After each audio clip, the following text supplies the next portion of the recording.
Hey everyone, we have Matt here from Blocknative. He'll be doing a talk on the fundamentals of cross-chain and MEV, and I'll let him take it from here. Thanks. Thanks, Inju, and great to be here on yet another Dystopia Labs summit. Want to wish everybody a happy Friday, a very happy Veterans Day for those of you in the US. And I know other speakers have said this, but hope that everyone's doing okay out there and all of the choppiness, quote unquote, on the market right now. I know it seems a little out of the norm, but if you look through history, this is something we've all been through before, and I'm pretty sure we're all going to get through it again together. So hopefully take a moment to clear your head and get back to building. So I'm going to bash through a session right now on fundamentals of cross-chain or cross-domain MEV. And we're going to start with just some real quick definitions here. Obviously, MEV is miner extractable value. There's no miners anymore in Ethereum. It's generally being now reframed as maximum extractable value. And it's quite simply just value derived from controlling transaction ordering and inclusion in any sort of system. What's fascinating about this, I think people don't really understand, is that MEV, or value that can be created through transaction ordering, is everywhere. You see value extracted through search engine SEO. You see it in concert tickets. People get, buy up tickets before everybody else. They front run you, and then they sell you those same tickets back at a margin. Air traffic control, right? Different airlines have different agreements with different airports. They get preferential access to runways, particularly when runways get crowded, and there's MEV associated with that, with ordering, moorings and harbors, and of course, even of equity markets, and of course, what we're talking about today, blockchain networks. So MEV is not new under the sun, but it does get a lot more scrutiny, and it is a lot more public in the world of public blockchain networks. How big is it? Conservative estimates are it's greater than $1 billion and growing. This is data that's been shared by Flashbots. I'll be using some of their stuff throughout. And this is Ethereum alone. So Ethereum is where a lot of the MEV appears to be extracted, but by no means is it the only place where MEV is being extracted. And quite frankly, as we look ahead, we think, or most people seem to think, that cross-chain MEV is going to become a larger and larger percentage of the total. Of course, we just went through the merge, massive upgrade to the network, forever changing the economics of infrastructure, but also forever changing the nature of MEV. And this is something that I don't think everybody really understands, that with the merge, the rate of issuance of new ETH for writing a block went way down. It's called the triple halvening.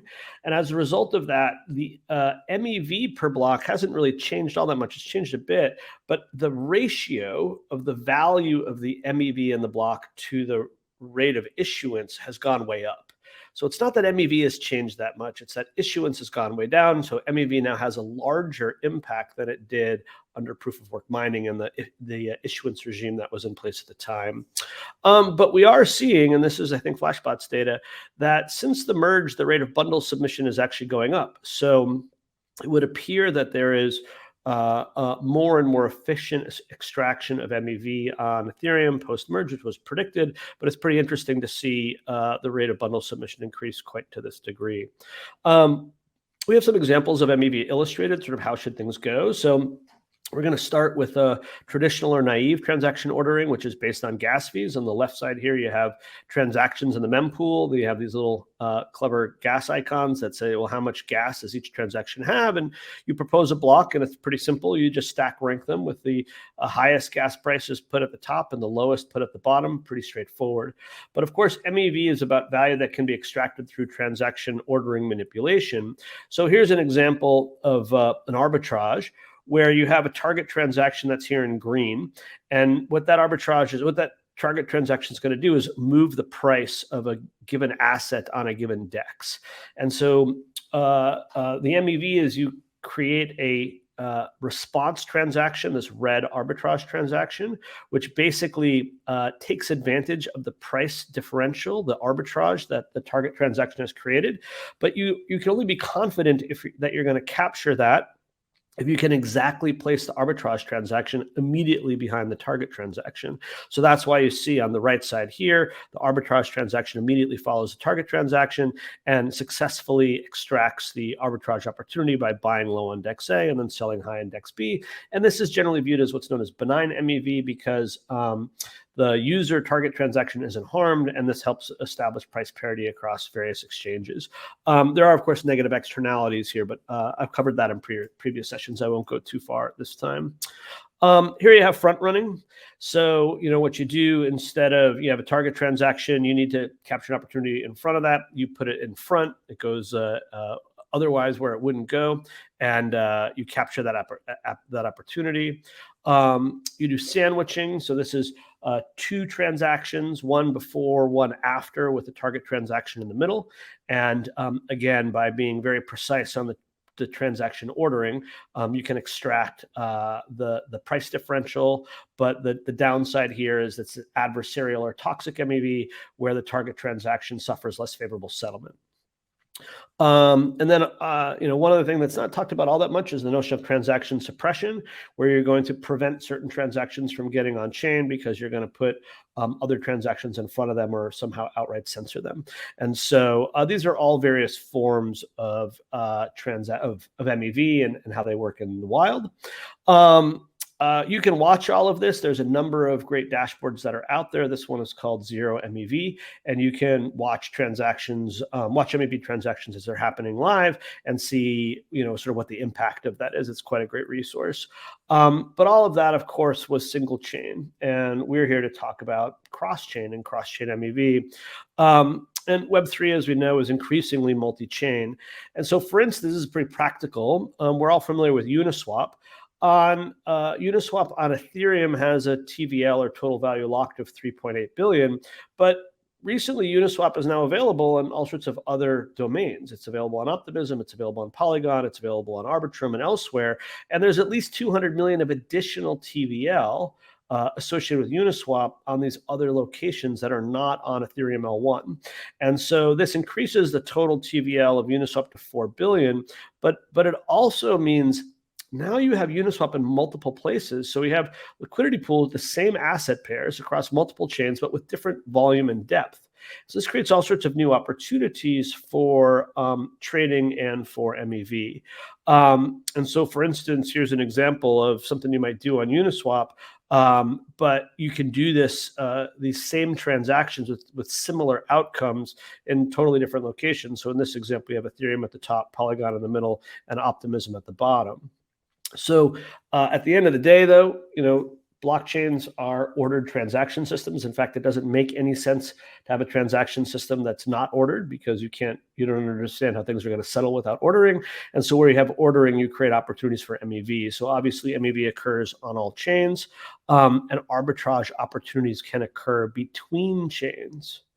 And so therefore, most of the folks in the industry are really feeling that cross-chain MEV is inevitable, and in fact is already underway. And here's an example of a two-way cross-chain arbitrage. This is by a group called Western Gate. You can see their URL at the bottom. And this is a transaction which starts on Polygon with UST and through wrapped ETH, USDT, and through wrapped ETH bridges over to Ethereum. But this is a two-way cross-chain arbitrage. There's no artificial limitation here if it's got to be two-way. It really can be n-way. So here's an example of a three-way multi-chain arbitrage with Binance BNB chain in the middle, DAI to USDC to USDT and back again. And again, if you look at the top here, again, this is Western Gate. This cross-chain arbitrage resulted in a profit of just under $7,000 of DAI, or of course $7,000 of USD value. And so we're just starting to explore cross-chain MEV, and we're trying to introduce some of the core concepts that are involved and the various forms of complexity that result from it. So in general, you want atomicity as it relates to all of this, but cross-chain breaks down atomicity. So what is atomicity? Like, the entire MEV cycle is like atomic. It either happens or it doesn't, and it's definitive. Multi-chain world is not very atomic, and certainly at speed. And so that creates all sorts of opportunities for risks that can be difficult to understand, difficult to measure, and difficult to mitigate. So typically, bridging, which is the classic way to do cross-chain transactions, they're too slow because they're they're slow to settle. It's unpredictable, their settlement time, and generally others will capture MEV opportunities before the bridge completes everything. So what's emerging now is what's known as parallel chain MEV. So when you have chain A, you have chain B. You could capture an MEV opportunity, an arbitrage opportunity by routing through a bridge, but parallel chain MEV just says, look, I have assets on A and I have assets on B, and I basically execute them in parallel, and I capture the arbitrage that way because it's very fast, they're not interlinked, but there's some negative externalities. So bottom line is you have comparable assets on both chains, and this basically makes things a lot simpler and a lot faster and much less complex to execute cross-chain MEV. But you got to have resources on both chain, and this represents a centralization vector. As in, if you don't have sufficient resources in both places, which is probably twice the number of resources you'd have normally, then you might not be able to execute the MEV opportunity or might not be able to extract it maximally. And so therefore, this creates centralizing forces where those who do have those assets can spread them across multiple chains, can execute parallel chain cross-domain MEV, can capture those opportunities, and what do? They get more value. So this is this challenge of cross-domain MEV, which seems to have a lot of centralizing forces because it favors deeper pocketed, greater resourced entities as opposed to an open and arbitrary market that anybody can access and participate in equally. Two, as we think about the number of chains and we think about the number of assets and we think about the number of protocols, theoretically, there's an unlimited number of unique paths for cross-chain MEV. So there's just an unlimited number of permutations and combinations of how you could identify and extract MEV, which you could argue that is probably true on a single chain as well, but for practical purposes, it gets the domain space gets limited by sort of the economic opportunity that's out there. It would seem that in the cross-chain space, it's a lot less limited, which is concerning. I mean, these things shouldn't be open-ended and unbounded. So it would appear to be that there's going to be all sorts of exotic and low incident forms of cross-chain MEV that will be explored and emerge in the coming time period. So one of the challenges that we face here is transaction ordering matters, of course, for MEV, but now you're trying to do this on multiple chains rather than just one. And so one of the things that happens here, if you have a single actor that has significant stake or share of stake on multiple chains, can now do things in a probabilistic fashion that others cannot accomplish. So imagine you have an entity which controls 10% of the staking share on chain 1, which basically means they can control the ordering of 1 out of every 10 blocks on chain 1. And they also have a 10% share on a different chain, on chain 2. So there they control the ordering on 1 in 10 blocks on chain 2. Well, if they control 1 in 10 on chain 1, and then 1 out of 10 in chain 2, these two multiply by each other, and this entity can has simultaneous ordering control over every 1 out of 100 blocks. So about 1% of the time, they're the tip of the chain. By the way, this is assuming the similar block times, of course, but there's other factors that factor in here too. They can execute strategies and enable MEV to happen cross-chain because they can control both blocks at the same time simultaneously. And so obviously the economics here get sort of interesting. And on certain chains like Ethereum that are fairly highly decentralized and it's quite expensive to operate staking, it feels like, well, you have entities that may get some substantial share, but they're not going to have like massive share because it's just too big. But you could have a secondary chain, which is actually pretty small or not very widely held or widely staked, that, for similar amounts of value, you could wind up with a fairly substantial share there. So between Ethereum, which you may have 5%, but say some other secondary chain where you can have 33% or maybe even more, this can create pretty significant asymmetries in terms of certain actors who are able to enable or either execute cross-chain and cross-domain MEV strategies because they control both chains simultaneously. So that's obviously a concern. And again, another example of cross-chain MEV as a centralizing vector, because the more resources you have, the more you can spread those around, the more likely you are to be able to accomplish this. And then when you accomplish that, you get more value, which allows you to do more and more of this. And of course, there's sort of whole new classes of MEV that we don't know yet. On Ethereum now, there is active exploration of multi-block MEV. And so one might imagine cross-chain multi-block MEV. Again, even more complex, even higher risk to characterize and qualify. There's all sorts of low incidence or fairly unusual, every unique now and again forms of MEV that occur on Ethereum. There'll be much more of those in the cross-domain space. So I think there are a whole bunch of forms of MEV which are yet to be discovered in this domain. And so we like to say, you're sort of operating at the edge of the map or off the edge of the map, and there be dragons, right? It's pretty exciting because you have the opportunity to chart into new waters, but it's also there's new challenges, new risks, new dangers that perhaps you haven't encountered before that make this a game for the brave and the well-resourced. So we recommend, if you're experimenting in cross-chain MEV, to proceed with caution because of this. How big of an issue is this? Well,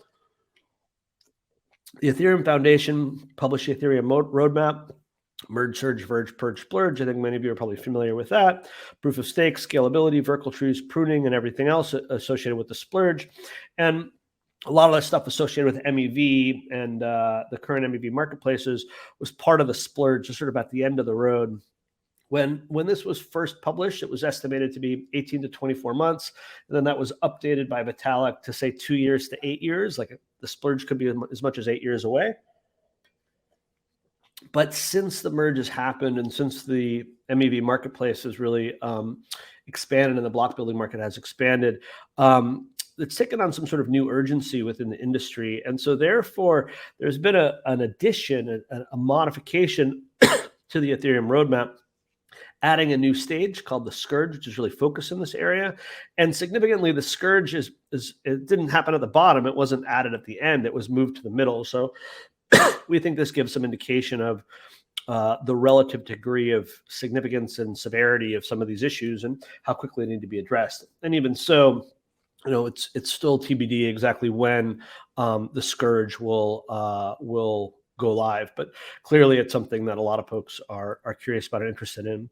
And therefore, we believe that now is a time for everybody to start preparing for a multi-chain future.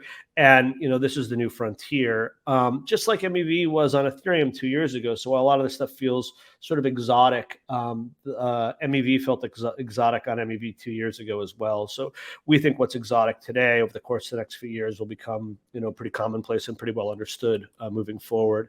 So we have always a series of recommendations for folks who are looking to get in the space. Is basically get familiar with all things real-time mempool data and incorporate that into your whatever you're building to facilitate transaction composition.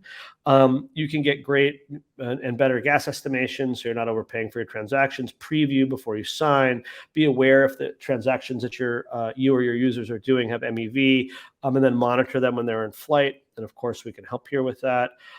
We provide real-time infrastructure for Web3, and you get access via our Mempool Explorer, and that's all free to use. And then now, under the block building regime, we're operating our own MEV Boost relay and open source software associated with that. So very much do encourage folks to check all the stack out if you're at all interested or you want to go hands-on.